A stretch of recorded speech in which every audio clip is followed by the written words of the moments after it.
dengan Bunia. Halo, apa kabar anak-anak hebat kelas 6 Kiai Haji A.R. Fahrudin? Sudah siap menerima materi hari ini? Hari ini kalian akan belajar muatan pelajaran IPS, tema 1, subtema 2, hewan sahabatku. Yuk anak-anakku semua dibuka buku tema satunya halaman 67. Kita akan bersama-sama mempelajari tentang potensi ekonomi negara-negara anggota ASEAN, di mana kawasan Asia Tenggara itu terletak pada jalur perdagangan dunia yang menjadi jembatan antara kawasan Eropa dan Asia Timur. Oleh karena itu, Asia Tenggara menjadi wilayah persaingan bagi pihak-pihak yang ingin memanfaatkan kedudukan strategis kawasan ini. Karena negara ASEAN juga memiliki kekayaan sumber daya yang menjadi kekuatan negara. Adapun potensi ekonomi negara-negara anggota ASEAN sebagai berikut. Yang pertama, Brunei Darussalam. Negara ini terkenal dengan kekuatan sumber daya alam berupa minyak bumi dan gas alam. Brunei menjadi negara di Asia Tenggara yang memiliki pendapatan per kapita tertinggi karena gas alamnya. Oleh sebab itu, Brunei Darussalam dijuluki sebagai negara petrodolar. Tak kalah hebatnya, negara yang kedua yaitu Filipina. Filipina adalah sebuah negara kepulauan yang mata pencahariannya sebagian besar penduduknya adalah di bidang pertanian, di mana beberapa produk unggulan hasil pertaniannya diekspor ke berbagai negara seperti nanas, padi, kelapa, dan gula. Hasil pertanian ini juga yang menunjang perkembangan ekonomi negara di Filipina. Berikutnya adalah negara kita tercinta, yaitu negara Indonesia. Negara Indonesia merupakan negara kepulauan terbesar di kawasan ini, di mana Indonesia memiliki ragam sumber daya alam yang sangat kaya. Banyak hal yang dapat dikembangkan untuk memperkuat perkembangan ekonomi Indonesia, di mana saat ini Indonesia mengekspor minyak dan gas bumi, tekstil, dan produk-produk dari kayu. Selain itu, pertambangan menjadi salah satu pintu masuk para pengusaha mancanegara ke Indonesia. Keindahan alam Indonesia pun merupakan daya tarik tersendiri yang menjadi sumber devisa negara dari sektor pariwisata. Nah, oleh sebab itu kita patut bersyukur kepada Allah karena kita bisa tinggal di Indonesia, di negara yang sangat makmur dan kaya dengan sumber daya alamnya ya. Negara berikutnya adalah negara Kamboja. Negara Kamboja mengalir Sungai Mekong. Di daerah di sekitar Sungai Mekong merupakan daerah yang subur.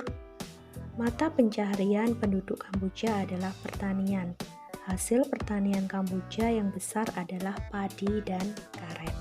Ya, jadi di Kamboja juga pertaniannya sangat maju ya. Negara selanjutnya adalah Laos. Laos bertetangga dengan Kamboja. Negara ini dilewati oleh aliran Sungai Mekong.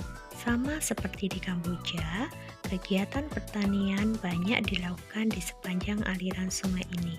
Sebagian besar hasil pertanian dinikmati oleh masyarakat Laos. Jadi negara Laos ini potensinya hampir sama seperti di Kamboja. Setelah Laos, kita akan melihat potensi ekonomi yang ada di Malaysia. Kegiatan ekonomi utama penduduk Malaysia adalah di bidang pertanian, pertambangan, dan perindustrian. Perdagangan internasional merupakan salah satu kegiatan ekonomi Malaysia yang mengalami pertumbuhan tercepat. Peralatan elektronik, minyak, dan gas bumi diekspor ke negara lain. Produk dari kayu, minyak sawit, karet, tekstil, sepatu, dan bahan-bahan kimia diperdagangkan di dunia internasional. Berikutnya yaitu Myanmar. Mata pencaharian utama penduduk Myanmar adalah pertanian, perkebunan, dan pertambangan. Padi merupakan hasil utama dari pertanian di sana. Myanmar merupakan salah satu negara penghasil padi terbesar di Asia Tenggara. Negara selanjutnya Singapura. Singapura merupakan negara paling maju di kawasan ASEAN. Letak Singapura sangat strategis. Oleh sebab itu, Singapura menjadi negara transit teramai di Asia. Negara selanjutnya adalah Thailand yang beribu kota di Bangkok.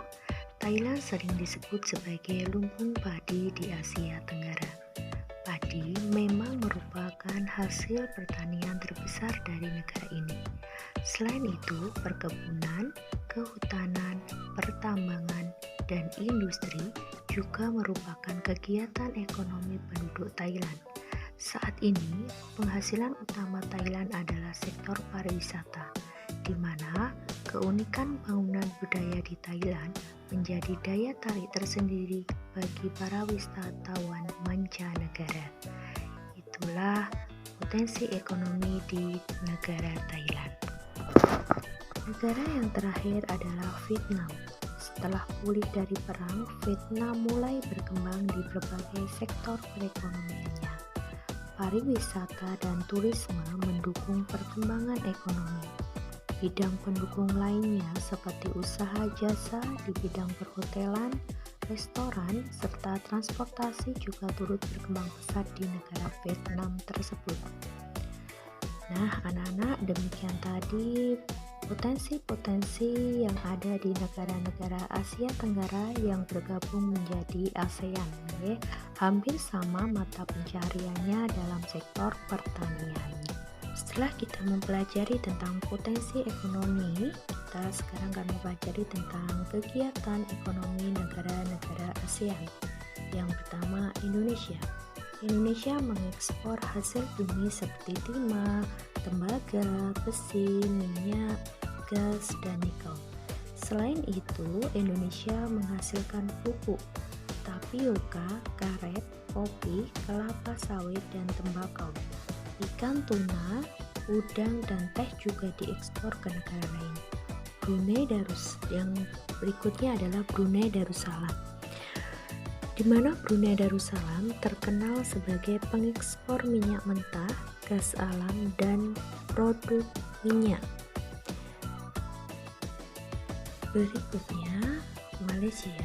Penduduk Malaysia bermata pencaharian dalam bidang pertanian, pertambangan, dan perindustrian.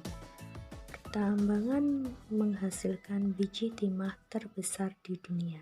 Jadi di Malaysia itu sebagai penghasil biji timah terbesar di dunia. Kemudian negara Singapura. Negara Singapura mengekspor mesin dan alat transportasi, alat elektronik, dan barang-barang konsumsi. Bahan kimia dan produk olahan minyak dihasilkan juga di Singapura. Singapura termasuk negara Asia Tenggara yang berpendapatan paling tinggi.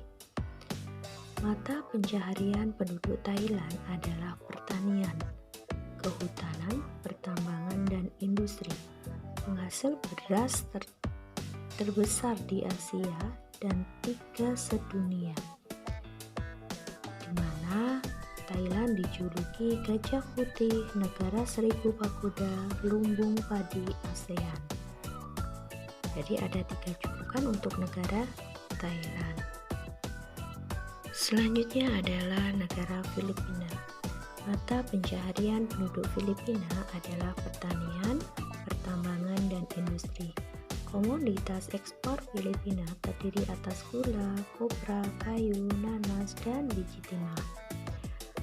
Beda lagi dengan negara Vietnam, di mana perekonomian sebagian besar penduduk Vietnam adalah pertanian. Padi merupakan hasil utama pertanian di Vietnam. Industri di Vietnam meliputi tekstil, semen, pupuk, kaca, dan ban. Pertambangan di Vietnam menghasilkan emas, biji besi, timah, gamping, fosfat, tungsten atau wolfram, dan seng. Hasil hutannya adalah bambu, pina, kayu, dan kayu manis. Selanjutnya adalah negara Kamboja. Sebagian besar penghidupan penduduk Kamboja di sektor pertanian. Kemudian Laos, di mana rakyat Laos hidup di sektor pertanian yang menghasilkan beras, jagung, tembakau, jeruk, dan kopi. Yang terakhir adalah negara Myanmar, meliputi di mana komoditas perdagangan Myanmar meliputi kayu atau terutama kayu jati. Selain itu ada beras, pupuk, dan berbagai barang kerajinan lainnya. Sekian penjelasan dari Bunia tentang potensi dan kegiatan ekonomi negara-negara ASEAN. Sampai ketemu di materi selanjutnya. Wassalamualaikum warahmatullahi wabarakatuh.